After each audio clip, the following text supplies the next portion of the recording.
రేయ్ నడన్రా పదా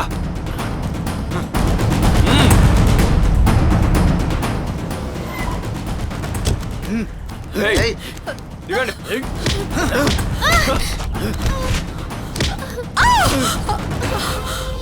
వీళ్ళకి చాలా చెప్పాను రా, వినలేదు. No problem. ఏంట్రా ఇది? నా మీద ఎందుకు ఎంత పగ నీకు? వద్దు, కేసు పెట్టద్దు అన్నాను, నువ్వు వినలేదు. ఇప్పుడు చూడు నీ ఫ్యామిలీ. ఒరే, నువ్వు చేస్తున్న దుర్మార్గ పనులు అరికట్టడానికి ఎవరో ఒకరు వస్తారా, నీ అంతు తెలుస్తాడు. చూడండి రా, ఎవడో వస్తాడంట, నన్ను చెప్తాడంట. ఎవడు? దేవుడు వస్తాడా? రేయ్, మీరు కొబ్బరికాయలు పుల్లలు రెడీ చేసుకోండి రా, చూద్దాం ఎవడొచ్చి చెప్తాడు. రేయ్, ఇప్పుడు ఎవడొచ్చి నన్ను చంపుతాడో లేదా నా నుంచి నిన్నెవడు కాపాడుతాడో చూద్దాం.